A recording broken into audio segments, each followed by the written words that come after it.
Welcome to Electric Guitar Lesson 1 with me, Andy Crowley. If you have just received your first electric guitar and you want to know where to get started, or you're coming back to electric guitar for the first time in a long time, then this is the ideal place to start. In this video, we're going to be getting your guitar in tune, which is absolutely essential before every time you play guitar. We need to get it in tune. We're going to learn about different electric guitar types and what all the dials and controls do. We will cover how to get your amp set up for all the common electric guitar tones we'll need, no matter what amp you've got, be it a Boss Katana, a Spark amp, a digital amp, no matter what type of amp you've got, they all use similar controls and I'll show you how to make the most of them. We'll then get started with our first chords and even our first jam track so we can be playing along and making real music right away. If you want more than this one video provides,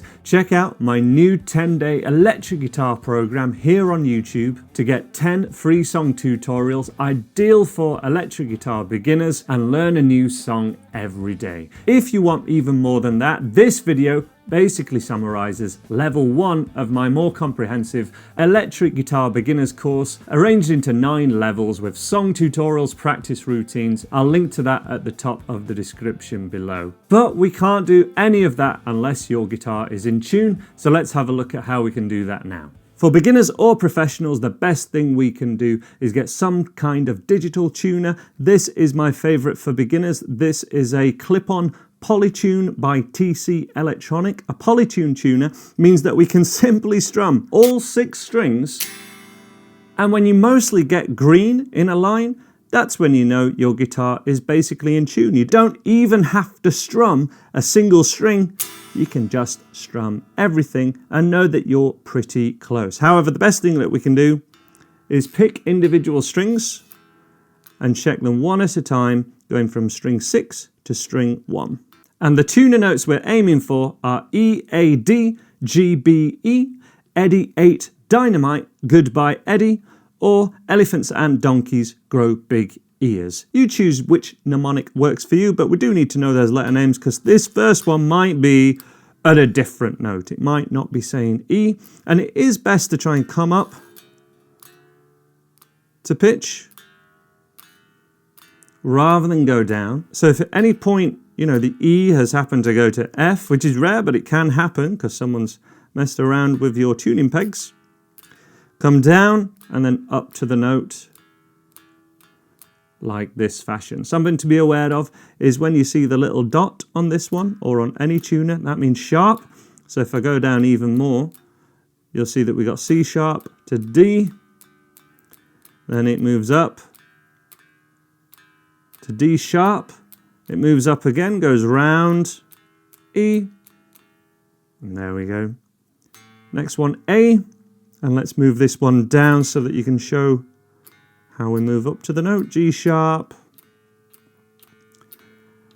And you rarely want to go kind of more than a quarter turn if your tuning is very close, which it should be most of the time once you put it in tune. A top tip is to leave your guitar on a guitar stand rather than always putting it back, especially in a soft case, because anytime we move these, which happens when you put them in a soft case, you have to tune your guitar. Hard cases mean that they will stay in tune much better.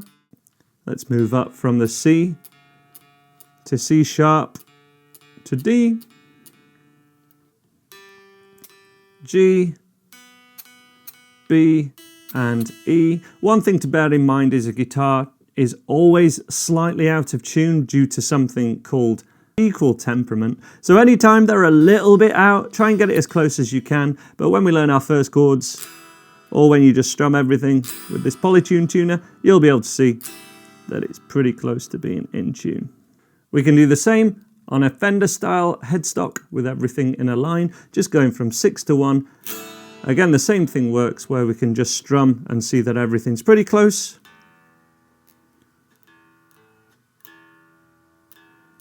There's our E. If our A was out of tune, move up from G sharp to A. We go through them one at a time. For example, if the B string's a long way out and it's really low, with a G here, say you've just restrung your guitar, move through A sharp, to the B. And in time you do learn what each of these notes sounds like, and that's how we can get in tune with a Polytune tuner. Now we're in tune, you can get started right away. If you want to click ahead in this video, feel free, learn your first chords and get playing your first jam track with the chapter times that are available in the description and on screen. But we've already looked at a little bit of the difference between the most common two types of electric guitar that exist, the Les Paul type and the Fender Stratocaster, or Fender type or S-type, with the slightly different headstocks, different guitar shapes, and most importantly, perhaps different pickups, because it's the pickups that largely govern the different sounds that these two types of guitar make, or that any type of guitar makes. This white guitar has single coil pickups, which are easy to identify by the single line and the single row of dots just here. Then we have the humbucker type, which this shows very well because you can see the two lines, almost like two pickups together. And this is exactly the same, but it's a covered version of this humbucker pickup. On a clean sound,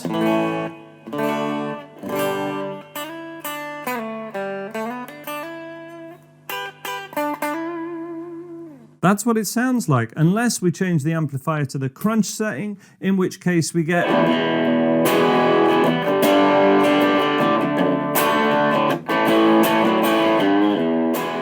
a Les Paul or any humbucker type guitar is going to give you a slightly heavier sound. That is with that crunch overdrive setting, and even on the clean sound.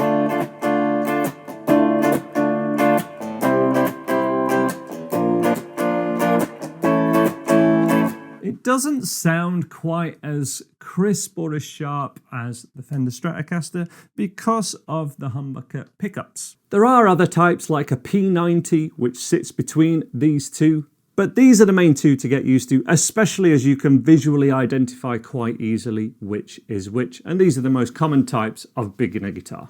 So with the single coil Stratocaster sound, you're certainly thinking of people like Mark Knopfler from Dire Straits, especially in songs like Sultans of Swing.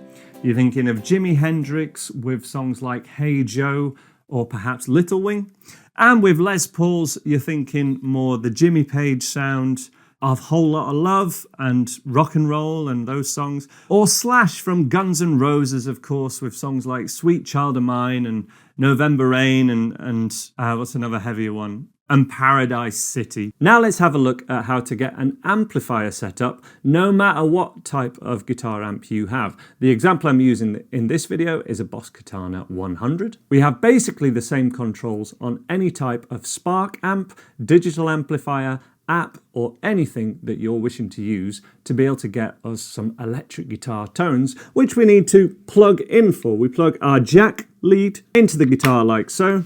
Typically have everything up to full on the guitar itself, and typically treble pickup, which is the down position, and that is this pickup here, the bridge pickup, and that would be the same on a Stratocaster or any S-style guitar. Everything up to full, the pickup selector down to the bottom, and that activates this pickup and this pickup only. That's a great starting point for most electric guitar tones that we'll be getting. The other thing that I have on the floor in front of me is a channel switch, which is a 4-way channel switch, which changes the channels of my Boss Katana. If I click through from channel 1 to channel 2, channel 3, and channel 4, you'll see the light switch there, and that gives me 4 very different tones, but all that is doing is changing through the amp types and any other settings I have set on the amplifier. So let me show you that really quick. I have a crunch tone, which is literally on the crunch amp setting. EQ neutral. EQ is just like your hi-fi speakers, or like you would EQ something on your phone or on your computer. Bass increases the bass or decreases the bass. Highs increase the high or sibilance sounds, or decreases it, and mids are somewhere in the middle. A lot of the sound of guitars are in the middle, but you're not going to wildly change the type of sound or the tone of the sound that you're getting with EQ. You're just going to make it sound more trebly or more bassy, more middly or less. You're not going to totally shape your sound or the tone with the EQ, but you will totally change it by changing the amp type. Let me go for a clean amp type now. That has totally changed from this. Even with keeping all the rest of the amp settings the same, I also have an effect on this clean sound, which is called reverb. That is an echo sound. That is also on the amplifier itself. All the pedals doing on the floor is changing between the amp settings on the amplifier itself. I could press them, but if I'm playing a song and want to change a sound halfway through, that's what the foot pedal's for, but it's just changing sounds all on the amplifier. The other sound we can get from this that is one of my favorites is the brown sound setting. This is really heavy. So if I wanted to change between something that's clean, say I was doing something like Nirvana or Guns N' Roses, so something with open chords,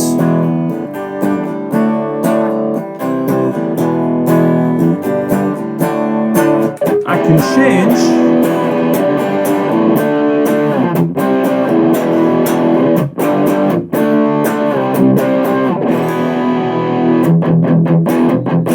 that is the brown sound setting. The gain or amount of overdrive there was the same whether it was on the clean channel, the crunch channel, or the brown sound as this one's called. It's the amp type that's made the most difference there, because it's like I've totally changed amplifier and plugged into something else, but all on the same one. So that's the advantage of having multiple channels or multiple amp types. The final one I've got, just to show off everything that's here, goes on the lead setting, and this actually has some delay or an echo effect on it, which you only really hear when you do a short, sharp sound.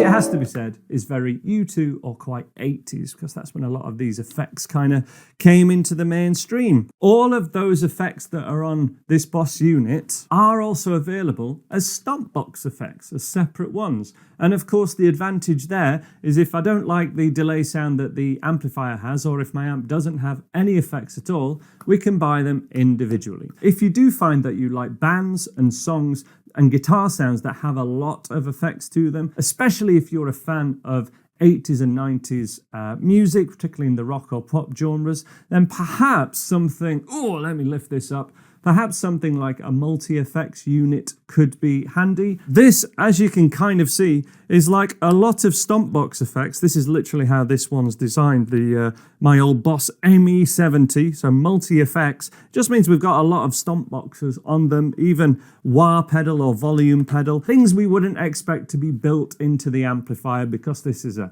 more customized unit. And really from there, you can buy as much gear and spend as much as you want. So let's make a start with playing now. Let's get on to the next video and learn our first chords and get us playing some stuff on these fabulous electric guitars. Here's the E major chord, and here's what it sounds like with a clean tone and with a crunch tone. And it just needs 3 fingers down. We have the first finger or the index finger on string 3, fret 1. So 1, 2, 3, fret 1, which means we're just at this side of this fret 1 area, but we want to be just here. The middle finger's going to go string 5, fret 2, third finger or ring finger just underneath on string 4, and this is the shape that our fingers need to be in to play the E major chord, and we strum all 6 strings, ideally with a pick or with the nail of your first finger. You can strum with the thumb itself, but you're going to get a louder, brighter sound with your index finger nail, and even better, use a pick. A pick is the best way to get the loudest, brightest sound. Hold it between your first finger or index finger and your thumb, or 2 fingers and a thumb is totally fine, and drag it down all 6 strings just with a small motion of your arm and a slight twist of the wrist. More on strumming later. We have the chord diagram just here. which has a slightly thicker line at the top. And this is our guitar neck. That thicker line is actually the end of the guitar. It is vertical so that it's even for both left and right-handed guitar players. You always know what that chord diagram looks like. We will always, on at least my videos from the last 10 years or so, show vertical chord diagrams. Occasionally people see these as kind of upside down or anything. You're just looking for that slightly thicker line, and then you can see that the index is on the 3rd fret. Even though the dot on the diagram will show it in the middle of the fret area, practically we want to be at this side of the fret and really curled over with your knuckles of your fingers. That first knuckle near the tip of the first finger, for example, needs to be really curled over so that the thinnest 2 strings do ring out. We also don't want the bottom of your hand or the palm of your hand touching the bottom of the guitar like this. We want it to be away, thumb right in the middle of the back of the neck, behind that first fret. That index finger is the key, and then middle finger and ring finger, follow it, strumming hand elbow into your side, and then those knuckles of the fingers being curled should mean that everything sounds great and rings out and sounds like I am. Double check you're in tune if that is not sounding correct. And the other thing we want to do is pick each string one at a time from 6 to 1. So string 6 is nearest to you. That will ring out probably without issue. String 5, 4, 3 can sometimes not ring out, and what will be causing that is a flattened off 3rd finger or ring finger. Keep those right on the tips, and that will ring out.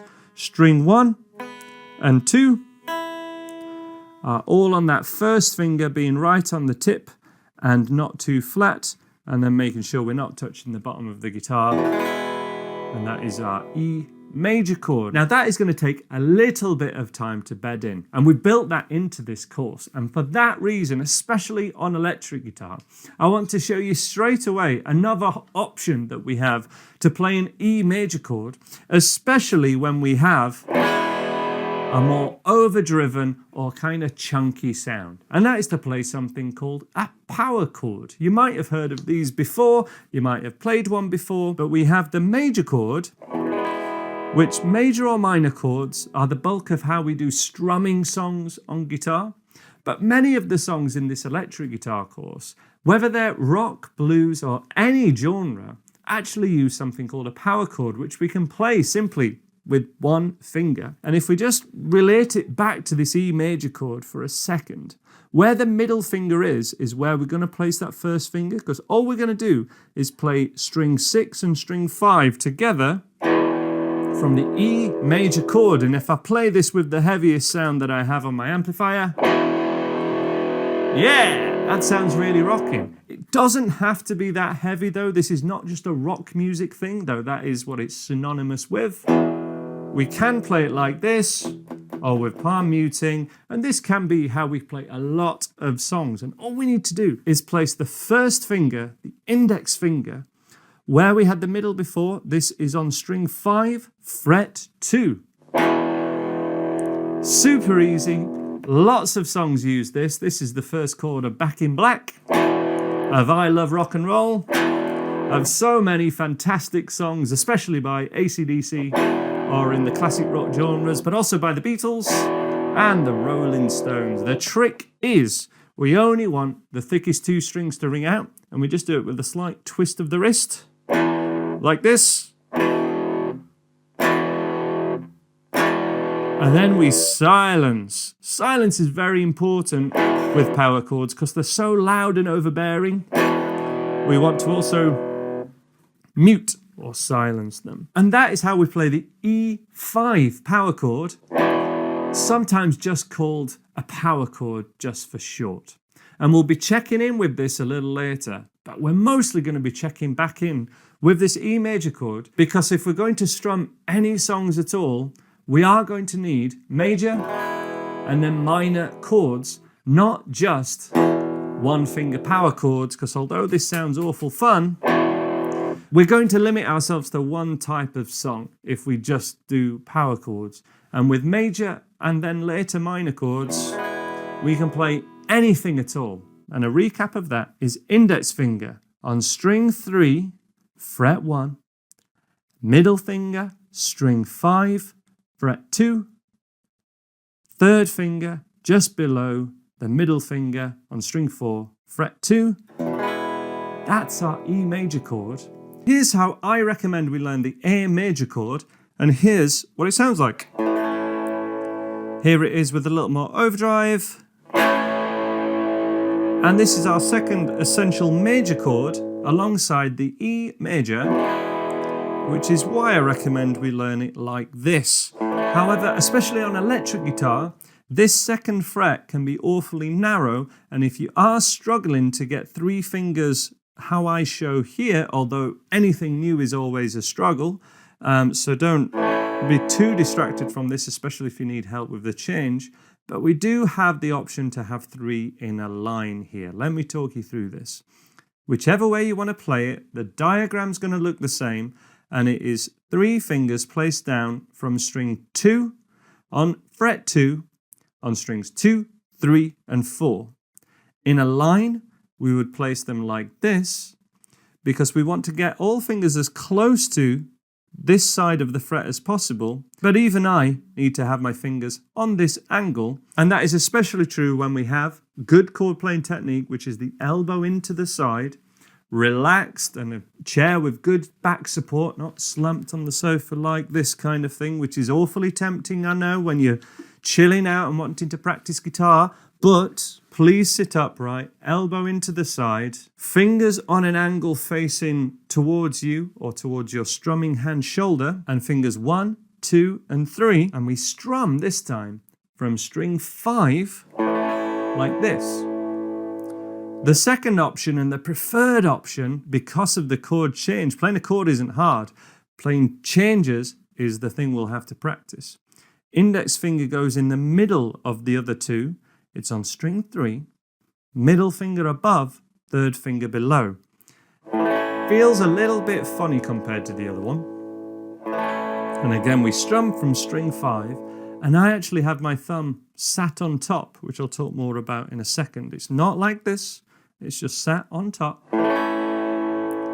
But the reason I'd recommend going for this one is when we change, we can lift off fingers 2 and 3, slide or scooch that index finger just over the fret wire here, so from fret 2 to fret 1, find that E major chord, and then playing the E major chord in no time, middle finger and third finger lift off, slide that index over, above and below, second fret, boom, there's our A major chord.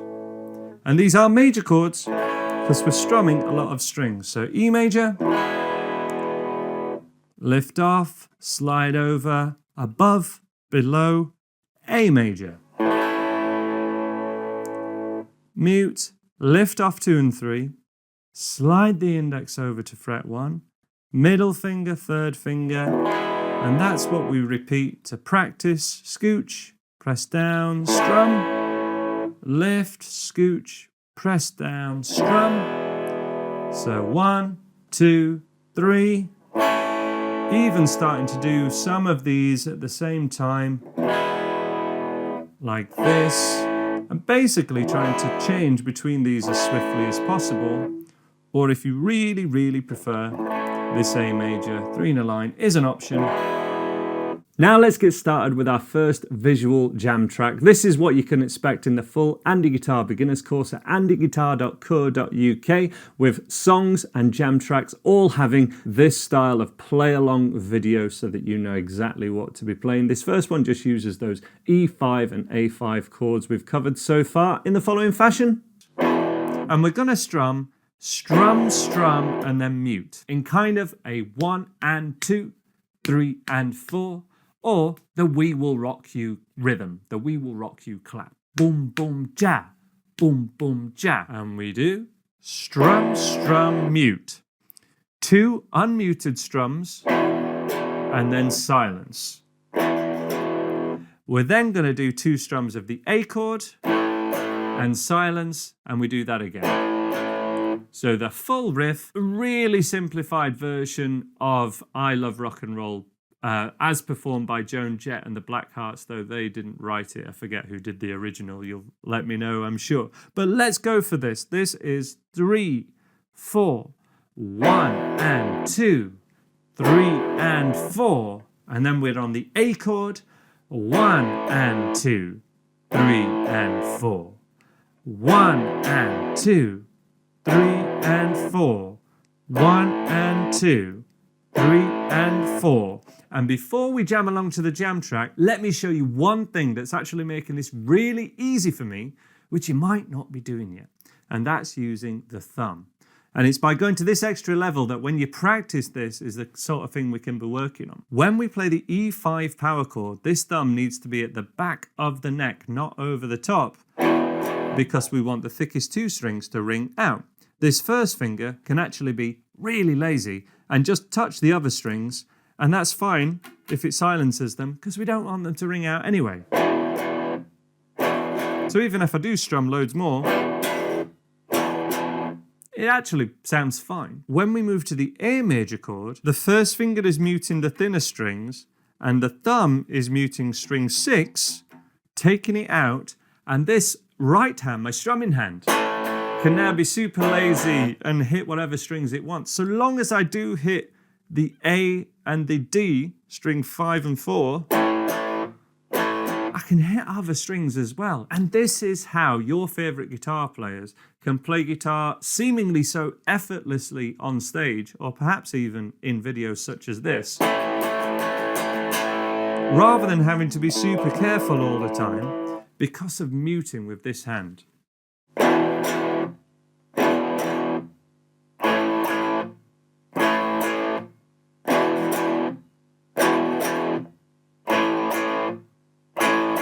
Let's do this together one final time. Ready from that E chord, nice and slow. 2, 3, 4. 1 and 2, 3 and 4. 1 and 2, 3 and 4.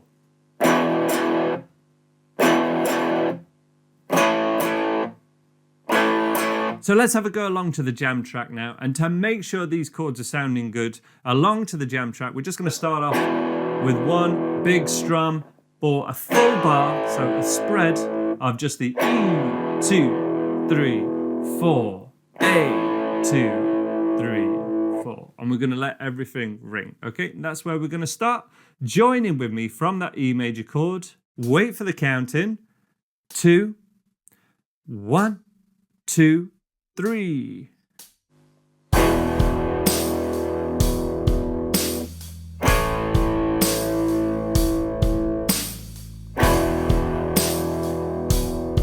Then we do the We Will Rock You strum. 3 and 4. Strum, strum, mute. Strum, strum, mute.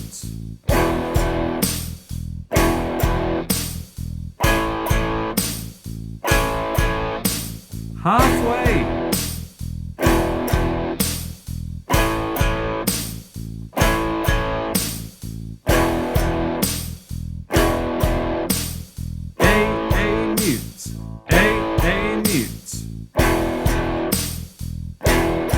Last one 1E to finish.